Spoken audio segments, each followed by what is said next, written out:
So hello students, now we are going to study next chapter, that is our chapter 7, conservation of plants and animals. ठीक है, तो conservation का meaning क्या होता है? संरक्षण, यानी कि पौधों को और जीवों को बचाना, प्लांट्स और एनिमल्स को बचाना, बचाए रखना ताकि वो ख़त्म ना हो जाएं। ठीक है, अब जैसे आपको पता है कि बहुत सारे एनिमल्स जैसे टाइगर है या बहुत सारी एनिमल्स ऐसे हैं जो ख़त्म होते जा रहे हैं, धीरे धीरे उनकी संख्या बहुत कम होती जा रही है और एक दिन ऐसा आएगा वो बिल्कुल ही ख़त्म हो जाएंगे। तो उनको बचाना, उनका कंजर्वेशन करना बहुत ज़रूरी है। तो उसी के बारे में ये चैप्टर है हमारा। ठीक है, तो सबसे पहले तो उनको बचा के रखा कहाँ जाता है? नेशनल पार्क्स में। आपने काजीरंगा बहुत ही फेमस नेशनल पार्क है, वो सुना होगा। तो नेशनल पार्क्स में, वाइल्ड लाइफ सेंचुरीज़ में, बायोस्फीयर रिजर्व में या टाइगर रिजर्व में, तो इनमें हम उनको बचा के रखते हैं। ठीक है, क्या क्या चीज़ें? नेशनल पार्क हो गया हमारा, वाइल्ड लाइफ सेंचुरी हो गया, बायोस्फीयर रिजर्व हो गया और टाइगर रिजर्व हो गया। ठीक है, तो इन जगहों पे हम उनको क्या रखते हैं? कंजर्व रखते हैं। और उनको ऐसे रखा जाता है, मतलब एक एरिया बना दिया जाता है फॉरेस्ट के अंदर ही, जहाँ पे वो रहते हैं और ऐसे रहते हैं जैसे कि वो फॉरेस्ट में ही रह रहे हों, लेकिन सिर्फ बाउंड्री लगा दी जाती है, रिस्ट्रिक्शन लगा दी जाती है और लोगों के यहाँ वहाँ पे अंदर आने पर। ठीक है, परमिशन, गवर्नमेंट की परमिशन लेके ही वो अंदर आ सकते हैं। तो वहाँ पे कोई शिकार नहीं कर सकता, कोई फॉरेस्ट से, मतलब वहाँ से अंदर से लकड़ियाँ नहीं काट सकता। तो ये सब चीज़ें वहाँ पे जो है प्रोहिबिट हो जाती हैं, यानी कि रेस्ट्रिक्ट हो जाती हैं, वहाँ पे नहीं की जाती। ठीक है, तो वहाँ पे जानवर जो है जैसे फॉरेस्ट में रहते हैं, एक दूसरे को मारना है, खाना है, जो है वो अपने आप नेचुरली वहाँ पे रहते हैं। ठीक है, तो उनको कंजर्व करने के लिए इन जगहों पे उनको रखा जाता है। मतलब पूरे एक फॉरेस्ट को ये नाम दे दिया जाता है कि ये नेशनल पार्क है या बायोस्फीयर रिजर्व है या टाइगर रिजर्व है या वाइल्ड लाइफ सेंचुरी है। ठीक है, तो उसको नाम दे दिया जाता है। तो इन सब चीज़ों के बारे में हम इस चैप्टर में स्टडी करेंगे। ठीक है, उसके बाद है हमारा deforestation and its causes. Deforestation हमारा क्या होता है? कटिंग ऑफ ट्रीज, पेड़ों का कटना क्या कहलाता है? डिफॉरेस्टेशन। ठीक है, क्या है डिफॉरेस्टेशन? कटिंग ऑफ ट्रीज, यानी कि पेड़ों की कटाई, पेड़ों का कटना डिफॉरेस्टेशन है। ठीक है, क्लियरिंग ऑफ फॉरेस्ट। ठीक है, डिफॉरेस्टेशन क्या है? Deforestation means clearing of forest and using that land for other purpose. ठीक है, पेड़ों की कटाई और फिर उसका यूज़ करना, उस ज़मीन का यूज़ करना किसी दूसरे पर्पस के लिए। तो दूसरे पर्पस के लिए क्या क्या चीज़ें? कल्टीवेशन के लिए, कृषि के लिए। ठीक है, खेती करनी है तो जंगलों को हम, फॉरेस्ट को हम साफ़ कर देते हैं ताकि वहाँ पे खेती हो सके। दूसरा, building houses and factories, factory बनाने के लिए या घर बनाने के लिए भी हम पेड़ों को, फॉरेस्ट को साफ़ कर देते हैं, यानी कि काट देते हैं। नेक्स्ट है furniture and using wood as fuel. Forest से हम लकड़ी काट लेते हैं ताकि हम उसका ईंधन के रूप में यूज़ कर सकें या उसका फर्नीचर बना सकें। ठीक है, तो इसलिए हम पेड़ों की कटाई करते हैं। पेड़ों की कटाई करना क्या कहलाता है? डिफॉरेस्टेशन। ठीक है, नेक्स्ट हमारा 7.2 टॉपिक है कंसिक्वेंसेज ऑफ डिफॉरेस्टेशन, यानी कि प्रभाव क्या होते हैं। पेड़ों के कटने से क्या क्या चीज़ें होती हैं? तो क्या क्या चीज़ें होती हैं? Temperature and pollution level on earth increases, तापमान बढ़ जाता है। पेड़ जो होते हैं बारिश लाने में सहायता करते हैं, जिससे बारिश आती है तो टेम्परेचर ठीक रहता है। ठीक है, और पोल्यूशन भी साफ़ हो जाता है, इतना ज़्यादा पोल्यूशन भी नहीं होता, क्योंकि ऑक्सीजन देते हैं ये और CO2 को एब्जॉर्ब करते रहते हैं। और ऑक्सीजन, CO2 जो है वो पोल्यूशन का एक कारण है, ग्लोबल वार्मिंग का एक कारण है। तो प्लांट्स के कटने से, डिफॉरेस्टेशन, पहला पॉइंट है, डिफॉरेस्टेशन से टेम्परेचर और पोल्यूशन लेवल जो है बढ़ जाता है। दूसरा पॉइंट है CO2 बढ़ जाती है। ठीक है, तीसरा है ग्राउंड वाटर, बारिश नहीं आएगी तो पानी क्या हो जाएगा? कम हो जाएगा। ठीक है, जो बैलेंस है नेचर का, CO2 का और ऑक्सीजन का, वो डिस्टर्ब हो जाएगा अगर पेड़ कट गए तो। ठीक है, फर्टिलिटी, रेनफॉल कम होगा, बारिश कम होगी। ठीक है, fertility of the soil decreases, जो सोइल की जो फर्टिलिटी है, जो उपजाऊपन है, वो ख़त्म हो जाएगा, घट जाएगा। ठीक है, और अगर पेड़ ही नहीं होंगे तो चांसेस ऑफ नेचुरल कैलमिटीज़, प्राकृतिक जो आपदाएं हैं जैसे फ्लड एंड ड्रॉट, बाढ़ और सूखा जो है, उनके चांसेस बढ़ जाएंगे। ठीक है, तो ये भी बहुत इंपॉर्टेंट क्वेश्चन है, कंसिक्वेंसेज ऑफ डिफॉरेस्टेशन की क्या क्या चीज़ें होंगी, क्या प्रभाव होंगे डिफॉरेस्टेशन से। पोल्यूशन लेवल बढ़ जाएगा, टेम्परेचर बढ़ जाएगा।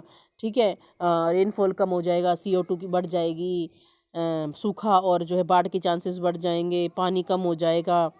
ठीक है, फर्टिलिटी सोइल की कम हो जाएगी। तो ये होंगे कंसिक्वेंसेज ऑफ डिफॉरेस्टेशन। ठीक है, उसके बाद नेक्स्ट हमारा है ड्रॉट। अब सूखा कैसे आएगा? सूखा कैसे आएगा?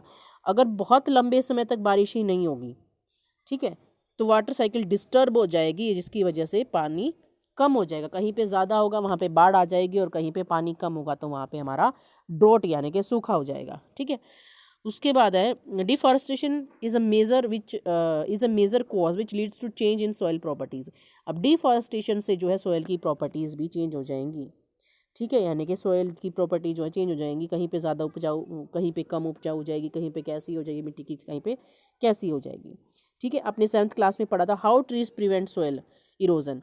ठीक है, तो सोयल इरोजन भी ज़्यादा होगा पेड़ों के कटने से। कैसे बचाते हैं सोयल इरोजन से, अपने 7th में पढ़ा था कि जो पेड़ होते हैं, प्लांट्स की जो जड़ें होती हैं वो मिट्टी के कणों को पकड़े रखती हैं, मिट्टी के कणों को पकड़े रखती हैं। तो जब पानी आएगा तो उसकी वजह से जो है मिट्टी का कटाव यानी कि सोयल इरोजन नहीं होगा। ठीक है, आपने देखा होगा तो घास वाला मैदान और एक बिल्कुल सूखा कोरा मैदान है, तो जब पानी आता है तो कौन सा जल्दी फ्लो होके जाता है, कौन से पे से मिट्टी ज़्यादा कटती है, तो सूखे हुए से मिट्टी ज़्यादा कटती है। ठीक है, और जो घास वाला मैदान है वहाँ से जो है मिट्टी नहीं कटती है। तो सोयल इरोजन जो है वो प्लांट्स से नहीं होता। ठीक है, प्लांट्स जो है वो सोयल इरोजन से भी बचाते हैं। ठीक है, और removal of the top layer of the soil exposes the lower hard Rocky layers. और अगर मिट्टी पेड़ ही नहीं होंगे तो मिट्टी ऊपर वाली कट जाएगी, और ऊपर वाली जो टॉप लेयर होती है, जो मिट्टी होती है, वो सबसे ज़्यादा उपजाऊ होती है, उसी में ज़्यादा ह्यूमस होता है, ज़्यादा पेड़ पौधे अच्छी तरीके से उसी में उगते हैं। अगर वही कट जाएगी और नीचे वाली हार्ड रोकी लेयर आ जाएगी सोयल की, तो वो बंजर हो जाती है ज़मीन, वहाँ पे जो है बहुत कम ही चीज़ें उग पाती हैं। ठीक है, तो सोयल की प्रॉपर्टी इस तरीके से चेंज हो जाएंगी।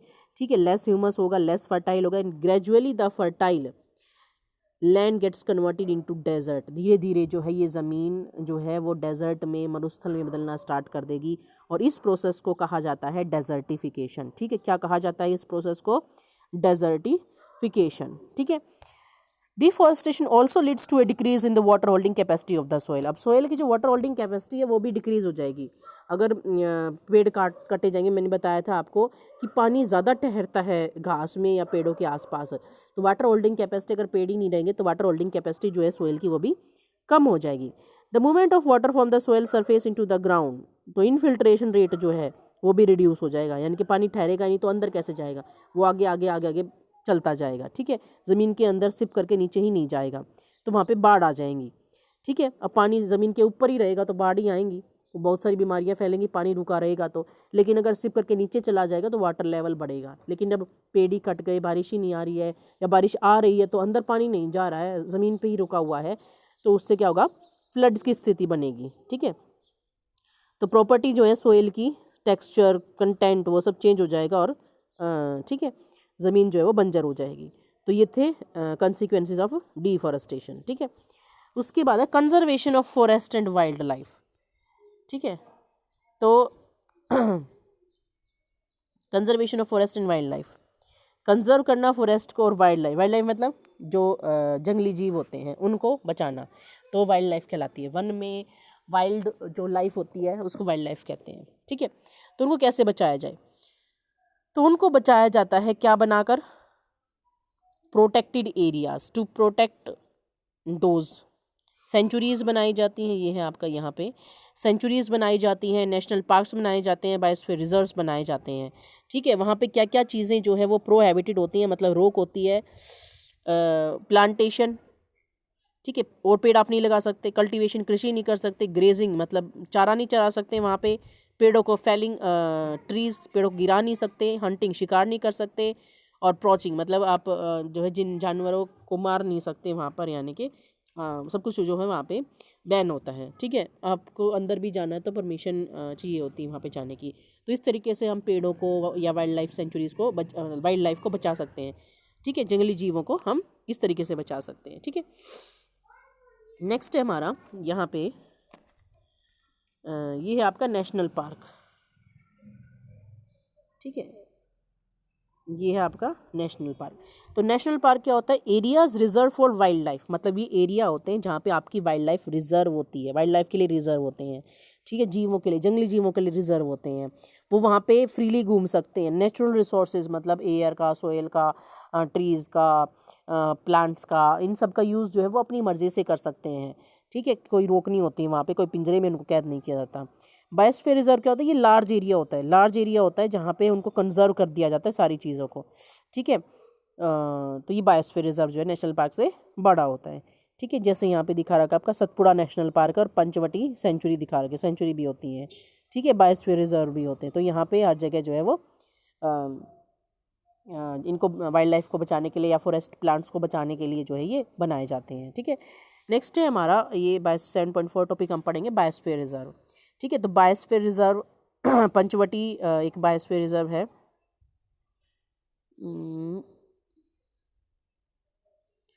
ठीक है,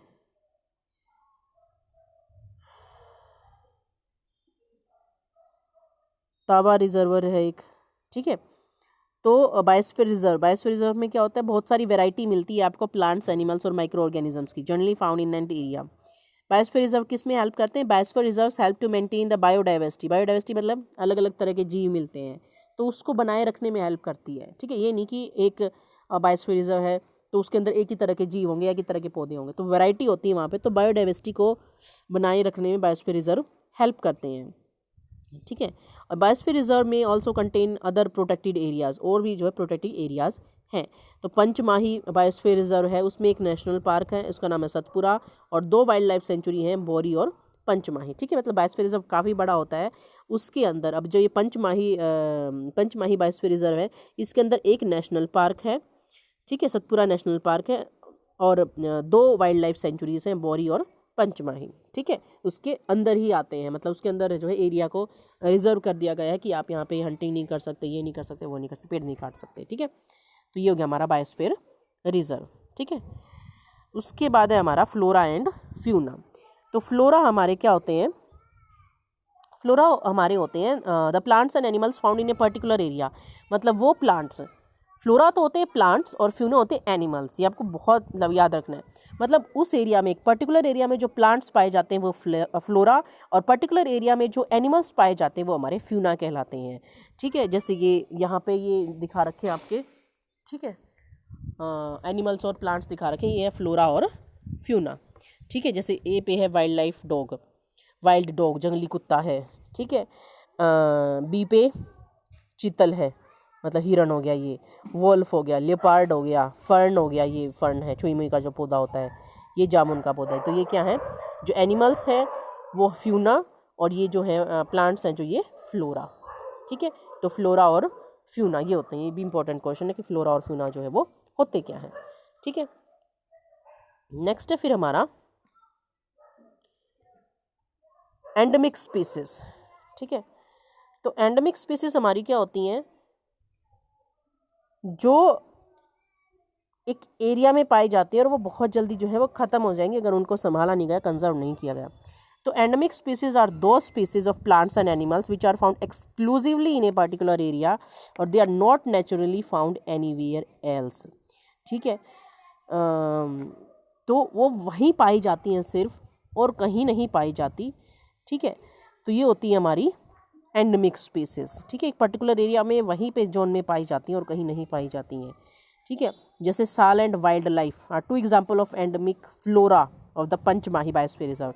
मतलब ये जो साल है और वाइल्ड लाइफ मैंगो है, ठीक है, ये सिर्फ पंचमाही में ही पाया जाता है और कहीं भी नहीं पाया जाता। तो ये क्या है, एंडेमिक स्पीसीज है साल की और वाइल्ड लाइफ मैंगो की। ठीक है, और बाइसन इंडियन जाइंट स्क्रेल, ये है इंडियन जाइंट स्क्रेल, ये भी वहीं पाई जाती है। फ्लाइंग स्क्रेल, ये है एंडेमिक स्पीसीज हैं सारी की सारी। ठीक है, तो एंडेमिक स्पीसीज मतलब जो वहीं पाई जाती हैं। ठीक है, एक पर्टिकुलर एरिया में पाई जाती हैं। उसके बाद है स्पीसीज क्या होती हैं। स्पीसीज क्या होते हैं, ग्रुप होता है पॉपुलेशन का which are capable of interbreeding. This means that the members of a species can reproduce fertile offspring only with the members of their own species. मतलब आपस में मेंबर्स जो हैं एक पॉपुलेशन के, वो ब्रीडिंग करते हैं, आगे बच्चों को जन्म देते हैं और उनकी जो है संख्या बढ़ती रहती है, तो वो स्पीसीज होता है। जैसे ये स्क्रेल की दिखा रखी, गिलहरी की दिखा रखी, तो गिलहरी आपस में ब्रीडिंग करेंगे और आगे बच्चों को जन्म देते जाएंगे, तो इनकी ये पॉपुलेशन बढ़ती जाएगी और ये क्या कहलाएगी, स्पीसीज कहलाएगी। ठीक है, और ये अपनी ही स्पीसीज के साथ, अपनी पॉपुलेशन के साथ जो है आगे ऑफस्प्रिंग जो है वो पैदा करते जाएंगे। ठीक है, तो ये हो गया हमारा स्पीसीज। ठीक है, नेक्स्ट जो है वो हम नेक्स्ट आगे जो है चैप्टर हम नेक्स्ट वीडियो में करेंगे। ओके।